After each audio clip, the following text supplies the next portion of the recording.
Hey everyone, so today's video is going to be a review on my new foundation, and that is the MAC Face and Body. And I've tried to film this video 1,000 times, but the lighting has been really bad, so hopefully the lighting's better. I've been playing around with the settings on my camera a little bit, and I think this might be my new daytime filming setting, if you know what I mean. Fingers crossed. I am still working on like my artificial lighting, but considering it's like the first sunny day in a little while, I'm gonna do natural lighting, so hopefully you guys like it. So for the review, it's going to be split into two parts. The first part is going to be sort of like the product specifications, like talking about how much it costs, how much you get, colour range, stuff like that. Then I'm going to have a little bit of an application. Right now all I have on is the foundation and a little bit of concealer, so I haven't actually got a setting powder on, so I'm going to show you that in the final part of the video, which is going to be sort of my experiences with the foundation. So yeah, I hope you guys enjoy. Okay guys, so for the product specifications, I'm just gonna, I think there's about 4 things I want to talk about. The first one is the price. So it retails in New Zealand for $75, so I'm not sure how much that would be American, probably up to $38 I think, is how much I've heard somebody say it was, or 40, I don't exactly know, sorry. But I know it's quite an expensive foundation.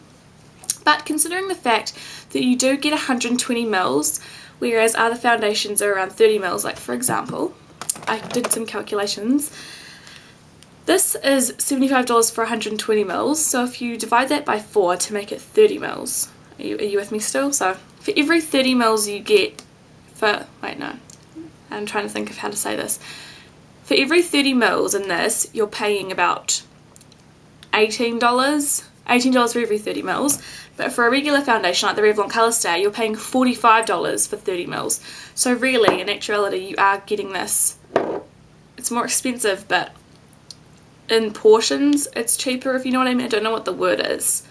It's like relatively to this, it's cheaper, I guess, and it does last you a lot longer. The lady said it would last me 6 to 8 months, and I'm assuming that means like usage life, not shelf life. So next is the colour range. I'm not entirely sure of the numbers in the colour range because obviously I'm always a 1, so there's no point in me remembering up to like whatever it goes up to, because you know I might pasty make paste this in, like this is my natural skin colour. It's probably looking a little bit white on camera to you guys, but no, that's my regular skin tone, and I'm an N1, and this comes in N and C, so you're either an N like 1 to I think probably 10, that makes the most sense, or a C1 to a C10, so you just go and get matched and they'll match you up. But that's unlike the other MAC products, because regular MAC products, I think apart from one more thing I think is some weird thingy, but I'm not entirely sure, it's like NWNC, so it might be a little bit hard to sort of change over, but I'm pretty sure Temptalia has a foundation matrix where you can sort of put in the foundation that you want to look for and then your MAC colouring, and it'll tell you what matches you, but I'm not entirely sure. I'll leave a link to her website down below and you can go try find the foundation matrix. But yeah, the final thing I wanted to talk about is the packaging. So it has a little screw off lid like this, and it is a plastic bottle, so it is travel safe, but it does get a bit messy. Like you can see, I just cleaned it, but there's already like a mess forming on the top, and there was like, it was all around this and all up in the cap, and I literally had so much.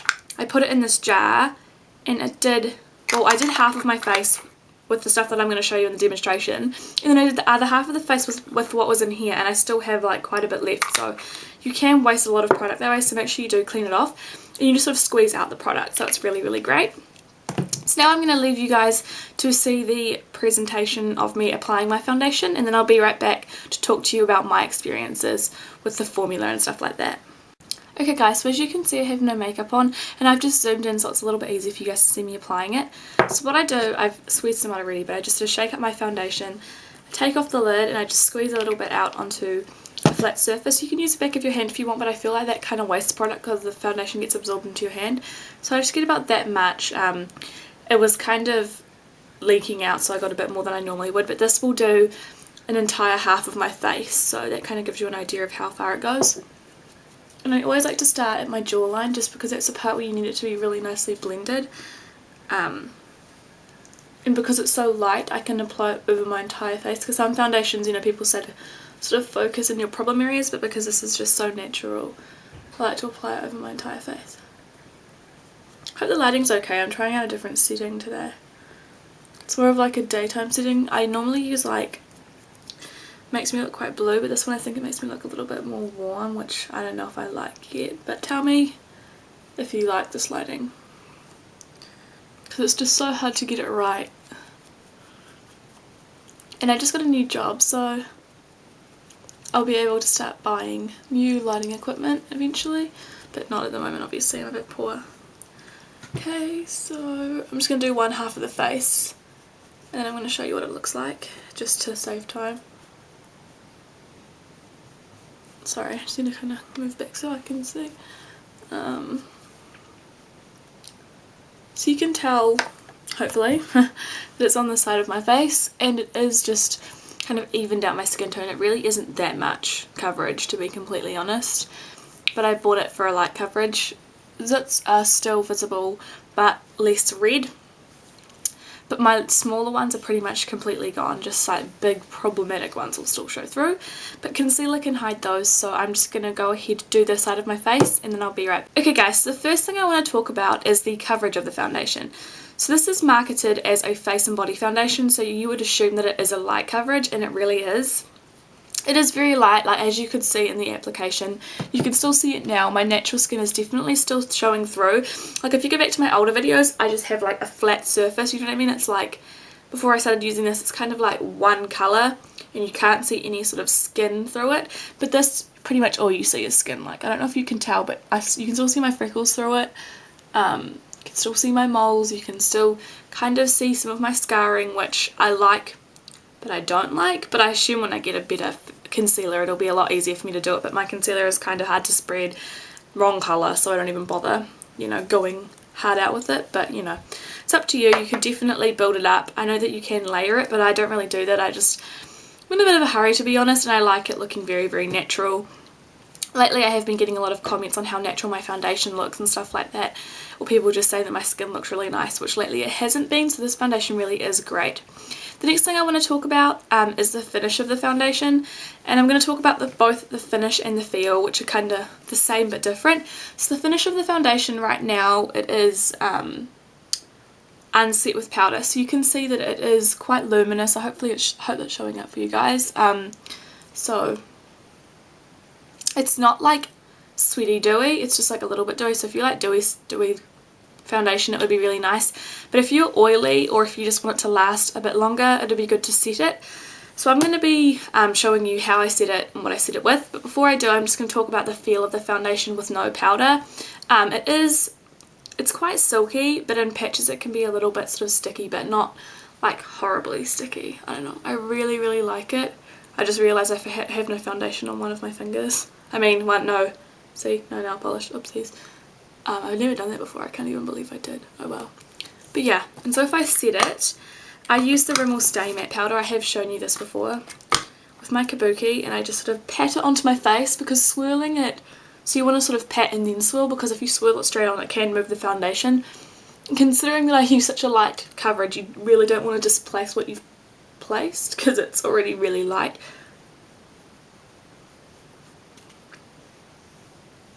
And so you can see that it's a lot less dewy, but there is still the natural skin look to it. I don't know if it's picking up on camera, but there's like, you know, that the natural skin sheen where it's like, it's not just one-dimensional, it's really like three-dimensional, got a lot of sort of life to it still, so that's what I really like about it. But it will stay a lot longer with it set, and the feel of it when it's set, it is really silky, just straight up silky. The one thing that I could recommend though is that if you're going to be setting it, you might want to wait a little while, because I feel like if you apply it straight to a wet foundation it can sort of, I don't know, I feel like it's a lot more likely to cake if, sorry about your ear, it's a lot more likely to cake if you do it then, so it's better to just wait in my opinion. Okay, so the next thing I want to talk about for this foundation is the scent. So a lot of people have complained and said that it smells like paint. When I first tried to film this I had a cold, so I couldn't really tell you anything, but I don't know, it just smells like a regular MAC foundation to me. It doesn't smell like paint, definitely not, it just smells like foundation, to be completely honest. It doesn't bother me, and if it did bother you, the scent, pretty much you can only smell it when you're applying it and then it's just gone. Like I can't really sniff my face, but you couldn't smell it. Sorry guys, my camera ran out of battery, I was just about to film this last little part, so if the lighting's different or the angle's different or I look different, it's probably because it's been about like 20 or 30 minutes since I was filming. But anyways, the last thing I want to talk about this wonderful foundation is the lasting power. And for me, foundations tend to last like barely any time, but this one has successfully lasted me through the entire school day and a little bit more, so that's about 8 hours. But then again, number one, you can barely tell if it fades because it is so light anyways. Like, it might not fade at all, but I'm just saying it looks slightly, you know, not as good. But then again, I don't have a good primer. It's an alright primer, but now I'm realising that it's really not keeping my foundation on longer, and some people's really do, so I don't know if I like it that much. And also, I touch my face an awful lot, especially when I'm at school, because, you know, you sort of have your head in your hands, you know, sort of like that, have your hands over your face kind of thing. And I'm really just always touching my face, so I'm sure that does not help at all. And foundation just never lasts long on me. Oh, and also I don't touch up, so if you keep those facts in mind, it might last a lot longer for you, especially if you have drier skin, because my skin is probably combination oily, because it sort of gets a little bit oily around here and here throughout the day, but it's nothing unmanageable. So yeah, I think that's everything I had to say. So if you have any questions, or if you know of anywhere where you can find this like discounted, because I'm sure a lot of people were interested but don't want to fork out the money, just comment down below and tell me, because I will add it into this description box, any questions that I didn't cover, or the links. So yeah, I hope you guys enjoyed, and I'll catch you all in my next video. Bye everyone.